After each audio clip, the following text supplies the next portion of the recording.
Water Safety 101. Treating lake water for RV boondocking.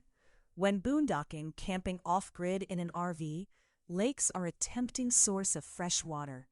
But wild lake water is rarely potable without treatment. Untreated lake water can harbor a variety of hazards: bacteria, e.g. E. coli, salmonella; viruses, e.g. norovirus, hepatitis A; protozoan parasites, e.g. Giardia lamblia, cryptosporidium; plus sediment, turbidity, and chemical toxic pollutants, algal toxins, pesticides, heavy metals. For example, guides note that lakes often contain E. coli and salmonella from animal waste, waterborne viruses from sewage runoff, Giardia or cryptosporidium from beavers and other wildlife, as well as agricultural runoff and algal toxins. Ingesting these can cause severe gastrointestinal illness, dehydration, or worse, e.g. liver damage from blue-green algal toxins. Notably, cryptosporidium cysts are very hardy. They are resistant to ordinary chlorine, so they require boiling or fine filtration. In short, all lake water should be assumed unsafe until proven otherwise. Even before treating it, choose your intake carefully. Never scoop from the shoreline or shallow edges where animal or human waste and runoff concentrate. Instead, draw water a short distance from shore in open water, mid-depth or surface, away from inlets, outlets, and obvious algae. As one camping guide advises, pick water from clean and flowing sections and avoid stagnant or visibly contaminated areas. If possible, use a floating filter intake or weighted tube to draw from just below the surface. Always collect water into a clean container or bucket, letting large sediments settle out first. Risks in lake water: turbidity, sediment. Murky water, high turbidity, clay or organic debris signals higher risk. Sediment can physically carry pathogens and chemically clog filters or block UV light. Water with more than 5 nephelometric turbidity units, NTU, is generally too cloudy for reliable UV or chemical disinfection. One guide notes that if you can see your hand at arm's length through the water, you're probably under about 5 NTU. In very muddy water, pre-treat by cloth pre-filter or settling. Let the water sit in a bucket or use a primitive clarification, flocculant step, so heavier particles drop out. This prevents rapid clogging of fine filters and allows UV to work. Protozoa, Giardia and cryptosporidium. These parasites form tough cysts and are among the main concerns. Giardia beaver fever is common in wilderness lakes and causes weeks of diarrhea if untreated. Cryptosporidium, crypto, causes similar illness and can be especially dangerous for vulnerable people. Effective removal requires filtration to 1 micron or inactivation by heat or UV, e.g. boiling at a rolling boil for 3 minutes or 1 minute at sea level, reliably kills both. UVC also neutralizes both quickly, and 0.2 to 0.3 micrometer filters, hollow fiber or ceramic, will physically trap the cysts. Notably, cryptosporidium is poorly inactivated by chemical disinfectants like chlorine or iodine, so do not rely on those alone for crypto. Bacteria, E. coli, salmonella, etc. Fecal coliforms like E. coli, including harmful strains like O157, are common from wildlife or human sources. These bacteria are killed readily by boiling, UV, or standard filters. For example, a 3-minute boil or 1 micron filter will eliminate E. coli, and chemical disinfectants, bleach or chlorine dioxide, also inactivate it quickly. In practice, E. coli serves more as an indicator of fecal contamination. If you find E. coli, assume other nasties are present too. Always err on the side of treating any water that might harbor fecal bacteria. Viruses, norovirus, hepatitis A, etc. Viruses can occur if sewage, human or animal, has fouled the water. Most lightweight filters, hollow fiber, ceramic, do not remove viruses. Their pores are too large, 0.2 micrometers, to trap viruses, 0.02 to 0.1 micrometers. However, UV disinfection and chemical purifiers do neutralize viruses. For example, UV units, SteriPen, etc., are certified to kill greater than 99.9% of viruses in a liter by irradiation, and chlorine dioxide kills them in about 30 minutes. If viruses are a concern, use one of these methods or a filter combined with UV chemical disinfection. Cyanobacterial toxins, algal toxins. A serious hazard in some lakes is toxic blue-green algae, cyanobacteria, which may produce microcystins, anatoxins, cylindrospermopsin, and other hepatotoxins, neurotoxins. These are not living organisms, but dissolved or cell-contained chemical poisons. Most portable treatments cannot reliably remove dissolved toxins. Boiling and ordinary chlorination will kill algae cells, but can release more toxin from the cells. The EPA notes that conventional treatments struggle with high toxin levels and advise activated carbon adsorption for many cyanotoxins. In practice, avoid water with visible algae scum or a pea soup layer, and if forced to use it, aggressively filter and pass through activated carbon. Remember that filters alone may only remove the algae cells, intracellular toxins, and not dissolved toxin. In short, if blue-green blooms are present, the safest choice is to find another source. No simple field filter guarantees toxin removal. In summary, lake water poses all types of contamination risks. A multi-barrier approach is essential. Below, we compare different water treatment strategies suitable for boondocking. Treatment methods compared: multi-stage filtration plus UV pump systems.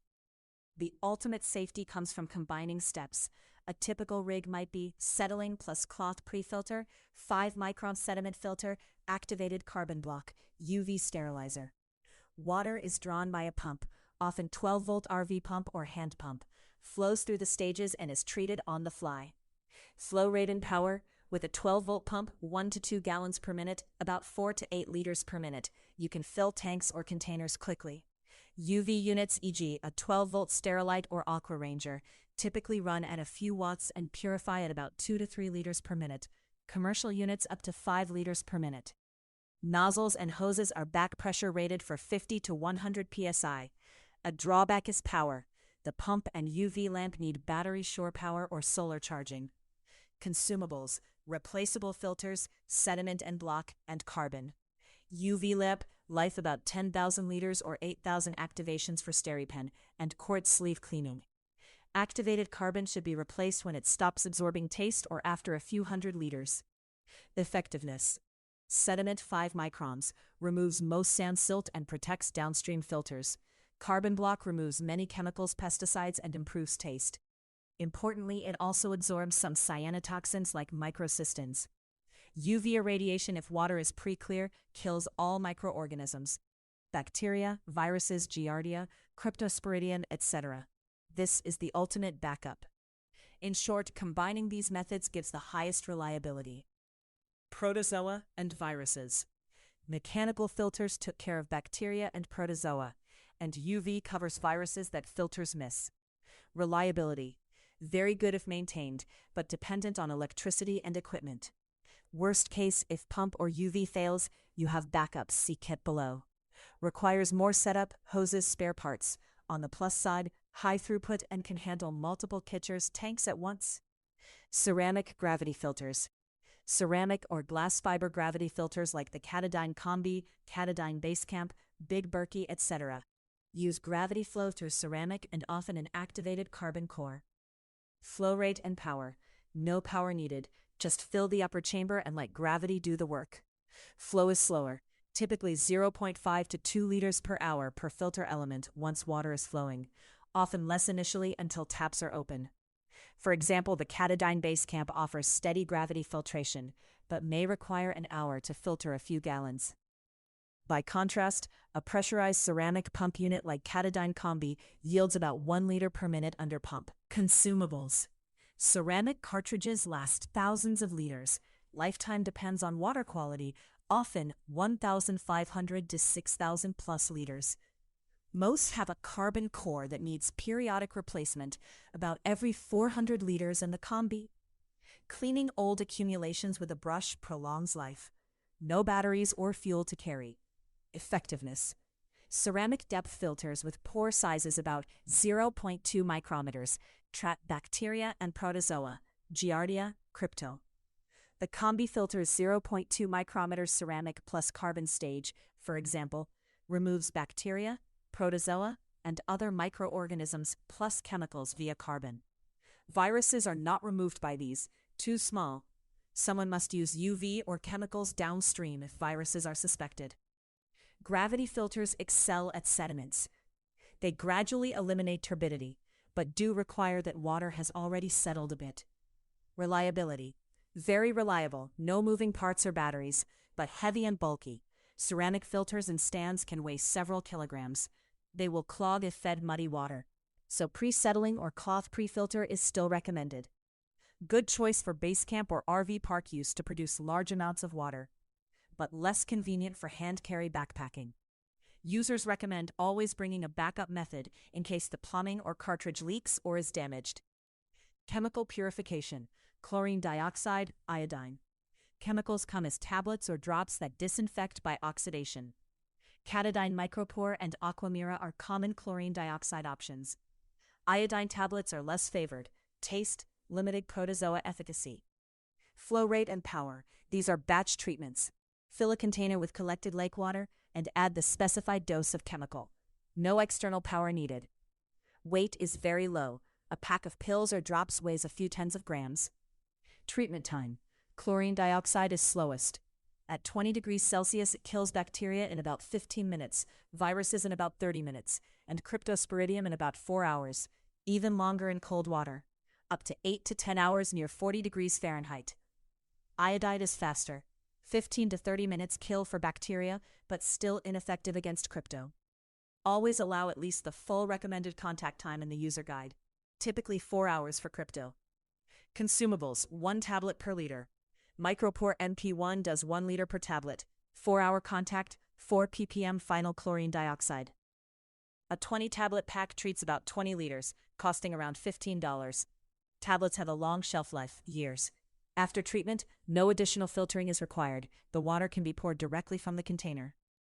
Effectiveness. Chlorine dioxide in the recommended dose does inactivate bacteria, viruses, and most protozoa. But the long contact time is the drawback. Iodine is similar for bacteria, viruses, but does not reliably kill cryptosporidium, so it should not be used alone if crypto is a concern. Chemicals do not remove sediment or toxins, and they may leave an aftertaste. ClO2 is milder than iodine. Field reliability. Very high, no moving parts, works in cold or murky water, unlike UV. One caution, plastic containers must be compatible. Some tablets can cause pitting in aluminum. Always shake or stir during contact time. For drinking, some users prefer to run treated water through a carbon post filter to remove taste. Boiling, the simplest well-known method. Heat water to a rolling boil. Flow rate and power. Limit by your stove or fire. A typical stove might boil 1 to 2 liters at a time in 5 to 10 minutes. Boiling also concentrates any sediment and does not remove it, so ideally pre-filter first. Effectiveness. Boiling kills all pathogens, bacteria, protozoa, viruses, if maintained properly. The CDC recommends a full rolling boil for at least 1 minute. At elevations above 6,562 feet, boil 3 minutes to inactivate crypto and other hardy organisms. Note, boiling does not remove chemical toxins, and it won't clarify turbid water. You'll just have boiled mud. Reliability, extremely reliable if done correctly. Requires fuel, propane, wood, and cookware. It's slow for large volumes. A 20-gal RV tank would take many hours of boiling and refilling, impractical in the field unless concentrated into small batches. Boiling is best as a backup or for small quantities, drinking cups, cooking water. Comparison summary. No single method is universal. Mechanical filters, hollow fiber or ceramic, are instant and remove most microbes but need decent clarity and typically skip viruses. UV neutralizes viruses and residual protozoa in seconds, but only in clear water. Chemical purifiers are lightweight and work in any clarity, except turbidity can slow them a bit, but require long wait times. Boiling covers everything alive, but is fuel-intensive and slow. Combining methods, e.g. filter plus UV or filter plus chemical, gives the broadest protection. Activated carbon adds a defense against organic chemicals and algal toxins, but it is not a standalone purifier. You still need a way to kill living pathogens. A handy summary. mechanical filter plus pump, gravity, instant flow, 1 to 2 liters a minute with pump, 0.5 to 1 liters a minute with hand pump, 0.05 liters a minute gravity. No power, hand consumables. Filter cartridges, carbon, long useful life. Best for removing sediment, bacteria, protozoa, giardia, crypto. Viruses pass through. Turbidity must be low, less than 5 to 10 NTU. Weight and bulk moderate to high. UV sterilizer. Fast, 81 liters per 90 to 120 seconds. Needs battery or AC. Kills bacteria, protozoa, viruses effectively. Requires very clear water. Cloudy water blocks UV. No consumables except power. Chlorine dioxide tablets. Zero flow. Batch. Treat 1 liter per tablet. No power. 4 hours contact for protozoa crypto, so plan ahead. Kills bacteria, viruses, protozoa slowly. Leaves mild taste. Very reliable and long shelf life. Boiling. Zero flow. Batch. Treat any amount limited by pot size and fuel. Kills all germs if boiled. General 1 minute. 3 minutes for crypto. No cost except fuel. Does not remove solids or toxins. By understanding these trade-offs, flow versus time, power versus simplicity, consumables versus reusables, you can tailor a system to your needs. For example, an extended RV trip might favor a pump plus UV rig for daily refills, whereas a short stay might use simply filter plus chemicals or boiling each time. Intake placement and pre-filtration. When collecting lake water, avoid shoreline edges and obvious sources of contamination. Do not dip your intake next to beaches. Geese swans congregate there. Boat ramps, stagnant marshes, or inlets of runoff. Take water from open lake water, ideally a little distance from the shore. A floating hose intake or weighted tube that reaches 1 to 2 feet below the surface in open water is ideal. Minimize splashing to avoid sucking up surf and foul water. Always use a pre-filter or settling step on any water that looks muddy or has visible debris. A simple approach is settling. Pour collected water into a clean bucket and let it sit undisturbed for 30 to 60 minutes. Larger particles will settle, leaving clearer water on top. Skim or siphon off the clarified water for treatment. Cloth pre-filter. Strain water through a bandana, cheesecloth, pantyhose, or purpose-made sediment filter bag. This removes fine particles, dirt, algae clumps, leaves, and lengthens the life of your main filter. These steps are especially important if you plan to use UV or fine filters. As noted, UV lamps become ineffective if water remains cloudy. A little prep goes a long way. Even homemade coffee filters, ironically, can remove enough debris to let UV or tablets work properly. Shock chlorination and tank sanitizing. If you're storing lake water in your RV's freshwater tank or plumbing, periodic sanitizing is wise. A common shock chlorination procedure is fill the tank, then add dilute household bleach to reach about 50 ppm chlorine, roughly half cup bleach per 15 gallons water, i.e., roughly 3 liters of bleach for 90 gal. Run the RV pump and open all taps until you detect chlorine smell in each fixture. This distributes the bleach through all pipes and valves. Let the solution sit in the tank and lines for at least 4 to 6 hours. Some recommend overnight. Then drain and thoroughly flush the system with fresh water until no chlorine smell remains. This kills any residual microbes in the tank or plumbing. EPA health guidelines for well tank chlorination are similar. They aim for 50 ppm for several hours. After shock treatment, you should also reload your filter, generally ensure your equipment is clean. Shock chlorination is an emergency or seasonal step, not a daily means of purification. Daily add chlorine would be tedious. Instead, in normal operation, rely on the filtration or chemical methods above. Field testing options. It's hard to see microbial contamination, but you can check some proxies. Turbidity meter or test. A handheld turbidity meter, NTU gauge, costs $50 to $150 and instantly tells if water is very cloudy. E.g., greater than 5 NTU would require settling. In the absence of a meter, a simple visual test is Secchi disc or seeing clarity. Dip a white disc or just eyeball if you can see a submerged object, 1 feet down. Test strips. Pool spa test strips can measure free chlorine to verify your shock chlorination dose or total hardness if needed. Some strips detect nitrates lead, but be cautious. These kits are not universally accurate for wilderness. There are also coliform E. coli test kits, enzyme reagent tablets, or rapid dipsticks that can indicate bacterial presence in an hour. But these are specialty items and may not be essential for casual boondocking users. pH and color. Simple litmus strips or digital pens can show if the water has an odd pH, e.g., very alkaline or acidic. Useful if you suspect chemical runoff. A blue-green tint or scum indicates algae toxins, in which case it's best to discard that water source. Ultimately, in a pinch, sniff and look. If water smells sewage-ish or has a surface film, assume contamination and treat extra carefully, or find another source. Choosing a method.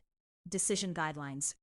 To boil it down, pun intended, here are some heuristic decision trees for different lake conditions.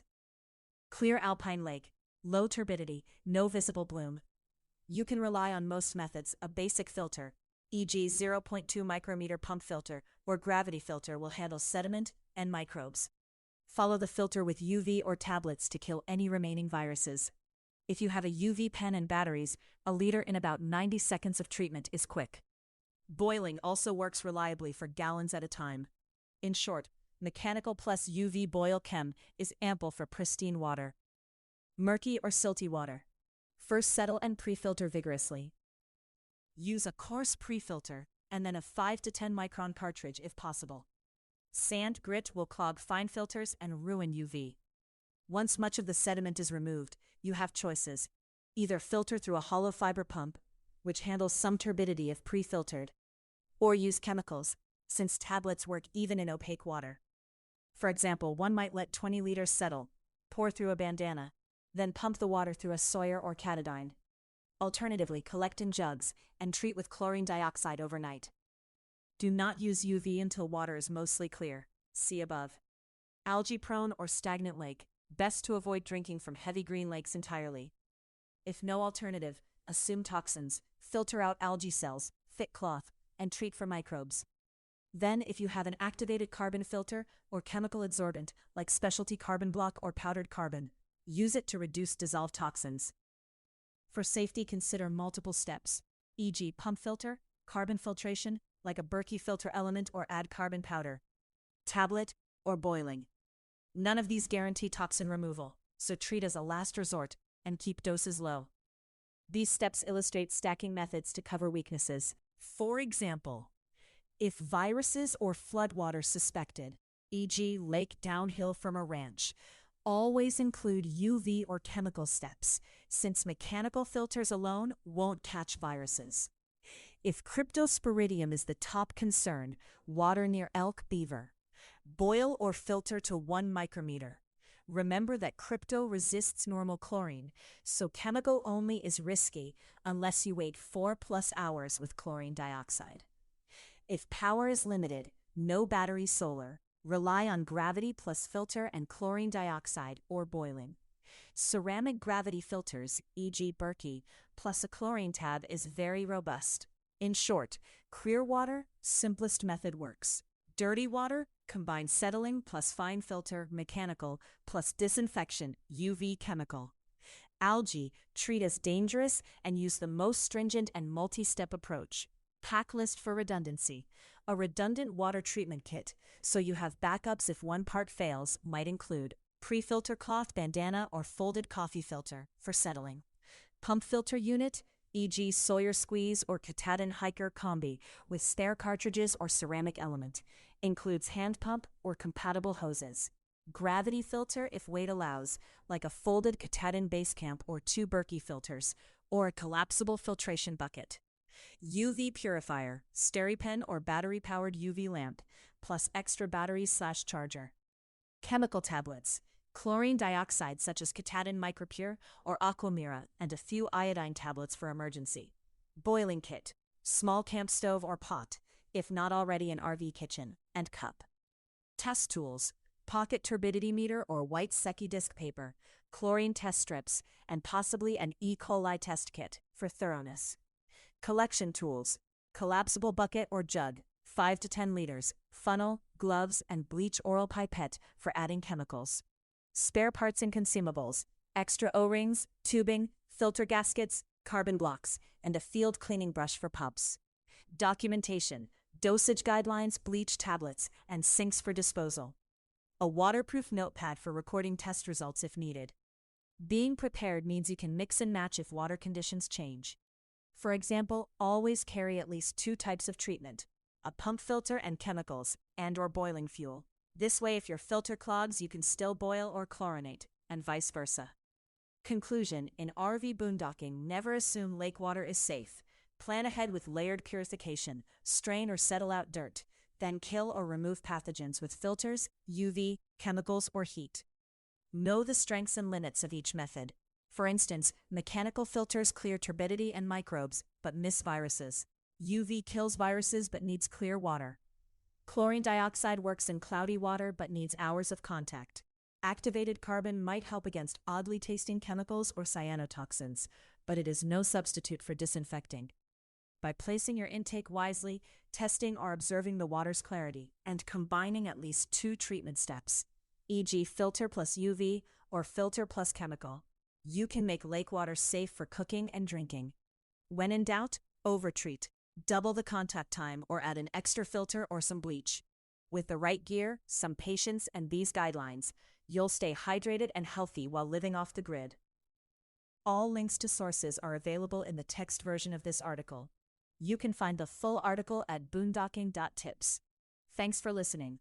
For more research-driven boondocking guides, off-grid camping tips, RV travel advice, and van life strategies, visit boondocking.tips. That's boondocking.tips for the full written research and new camping updates.